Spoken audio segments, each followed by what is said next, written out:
Chandur railway तालुक्यातील खोलाड नदीला जोडून त्रिवेणी संगम असलेल्या नदीपात्राजवळच असलेले ऋषी महाराज संस्थान त्रिवेणी संगम एकपाळा येथील देवस्थान येथे अखंड हरिनाम सप्ताह तथा शिव महापुराण कथेचे आयोजन करण्यात आले होते। त्यावेळी कथावाचक हरिभक्त परायण प्रमोद महाराज जोशी अमरावती यांच्या सहमधुर वाणीतून 22 जानेवारी 2025 पासून तर 29 जानेवारी 2025 दरम्यान अखंड हरिनाम सप्ताह तथा शिव महापुराण कथा ज्ञान यज्ञ सप्ताह सोहळा अष्टयोग तीर्थक्षेत्र त्रिवेणी संगम एकपाळा येथे संपन्न झाला। यावेळी शिव महापुराण सप्ताहामध्ये अनेक भाविक मान्यवरांनी सप्ताह दरम्यान उपस्थिती दर्शविली। 29 जानेवारी 2025 रोजी हरिभक्त परायण विशाल महाराज चढे बोरी अरब यांच्या मधुर वाणीत सकाळी 11 वाजता काल्याचे कीर्तन पार पडले। यावेळी हरिभक्त परायण सोपान महाराज शास्त्री अमरावती, ज्ञानेश्वर इंगळे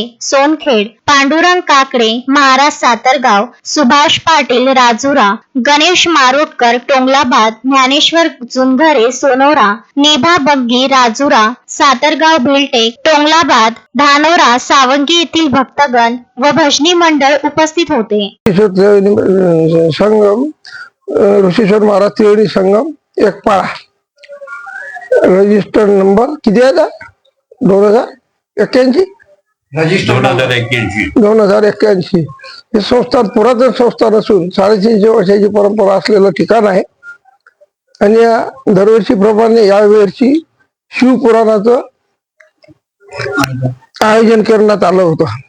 शिवपुराण वाचक हरिभक्त परायण प्रमोद महाराज जोशी यांच्या मुखातून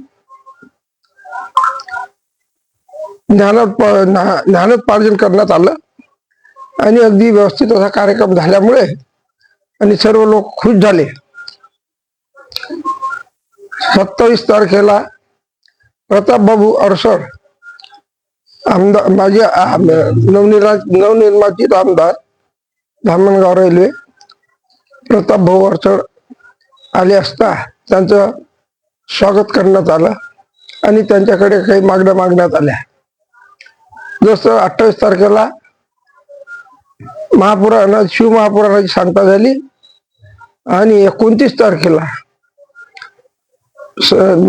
कार्यक्रमाच्या सांगता हरिकीर्तन आणि काल्याने करण्यात आली आणि महाप्रसादाचा कार्यक्रम करण्यात आला।